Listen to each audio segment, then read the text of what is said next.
It's a pleasure to be with you today, and I'd like to thank our Vice Chancellor for that very warm introduction and welcome. So I want to start off with talking about extremism and violence towards women.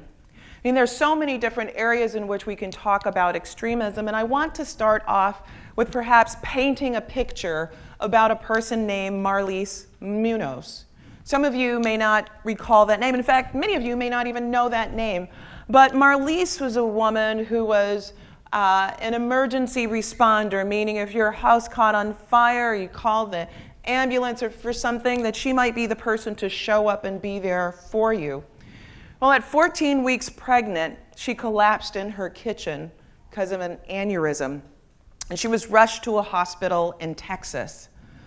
And when she got there, she was brain dead.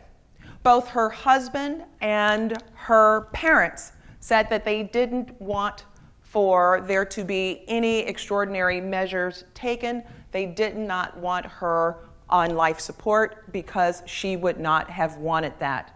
Dead was dead. But that's not actually the end of the story with Marlise, because the hospital in question ignored that.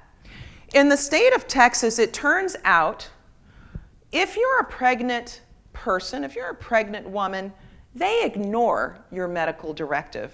They ignore your medical will, meaning that they ignored the husband, they ignored her will, and they ignored the parents. And along the way, this meant that Marlise's body began to decay. What the state wanted was for her body to continue to gestate the pregnancy that she was holding. Her body not only began to decay, it began to rot. Her husband was there with her every day as the stench of it all just filled the room. Her father talked about how she became less of Marlise and more like a mannequin.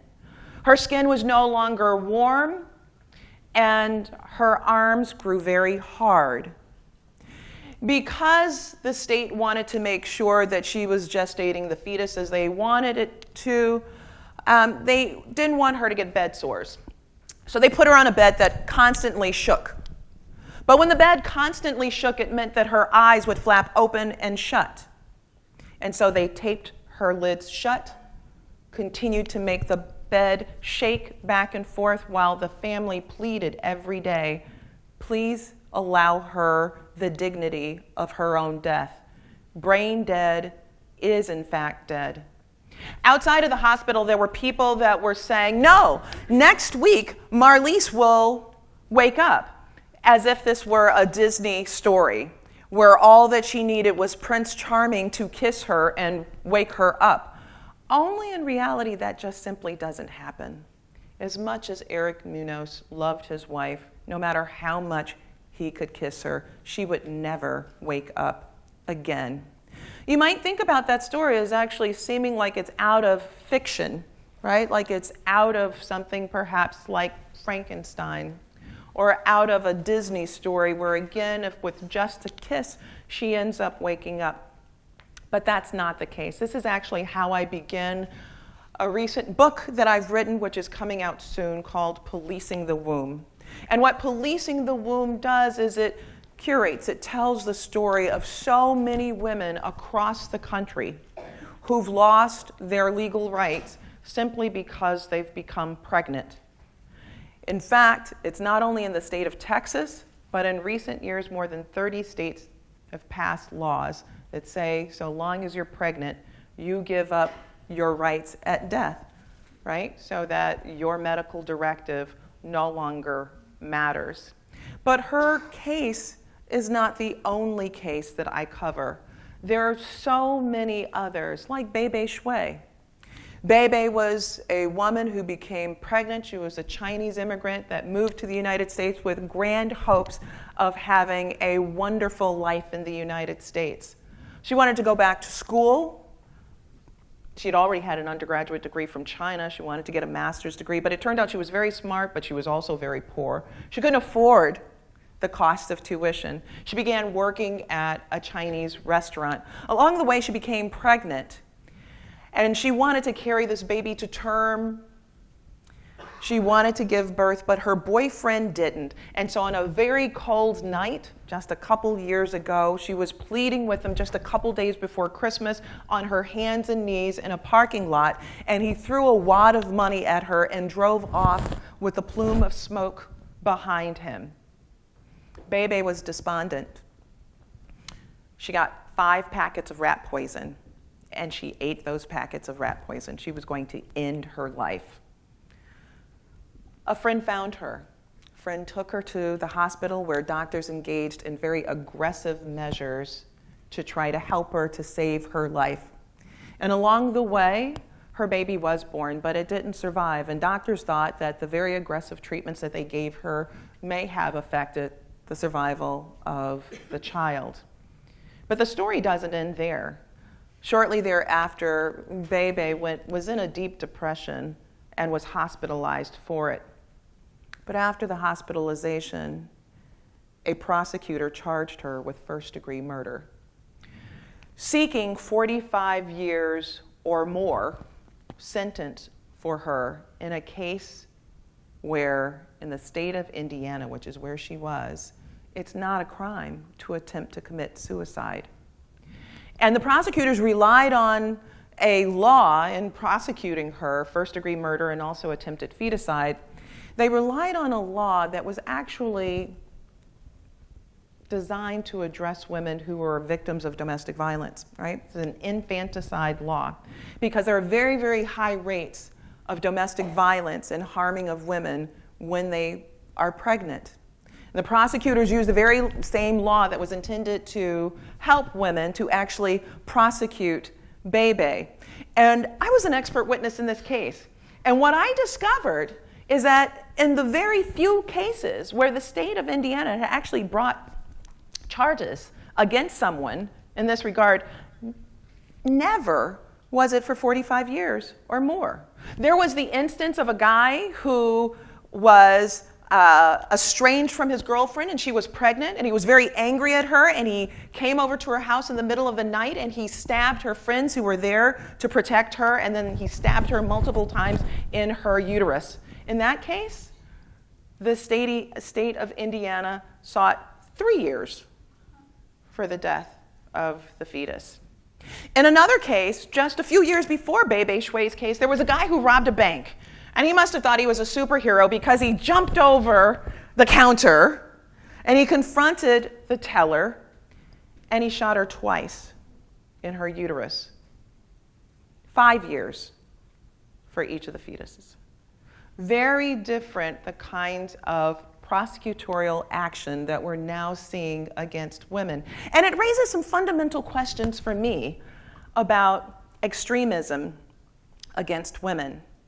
And so I want to flag just a couple of other instances for you so that we can think about what does it take, right, to stop extremism against women. I mean, one part of it means actually recognizing it. And for so long, we're a country that simply did not. Marital rape was legal in the United States just up until about a decade or so ago. It was legal to rape a wife. And here I'm talking about cases where wives were estranged from their husbands, had moved out and were separated, and still a husband could find his wife and rape her, and a judge say, well, they were married. But I want to actually go way back, because these are not just modern manifestations. Some of them are in this time, right, of the attacks on reproductive health and rights. But I actually want to go back, and I want to go back to Sojourner Truth. Because when we think about extremism against women and we think about reproductive health and rights, I think about Sojourner Truth. And when she gave a speech, many people remember it, "Ain't I a Woman?" But what most people remember of this speech, they think about her saying, well, ain't I a woman, and what about women's right to vote? Or they think about, ain't I a woman, and what about a man helping a woman out of a carriage? But I've noticed one point that is almost always ignored, and that is when she says, and I birthed 13 children, and each one snatched from my arms, and nobody but God heard my cry. Ain't I a woman? See, it turns out, in sort of thinking about citizenship, capacity, women and their bodies and reproduction, it turns out the questions that we need to ask ourselves go very far back in terms of rights, in terms of justice. I could tell you about Buck v. Bell, a case in 1927 when our U.S. Supreme Court said that it was constitutional for a state to enact a law that forced a person to be sterilized against her will. In that case, it involved a poor 16-year-old girl who had been raped. And what's interesting about that is that the very case that the Supreme Court upheld, the very law, was the foundation of the law used in Nazi Germany years later, right? It turns out that in Nazi Germany, the law in which they based eugenics was actually driven from the laws that were enacted in the United States and upheld by our U.S. Supreme Court. So when we think about extremism, and as I begin to wrap up, I want us to be able to see this kind of longer arc in our history. A kind of arc that helps us to understand where we've been so that we can chart better paths towards where we are going. And I'd be remiss if I didn't end not with Marlise's story or Sojourner Truth's, but actually thinking about what's happening at our southern border.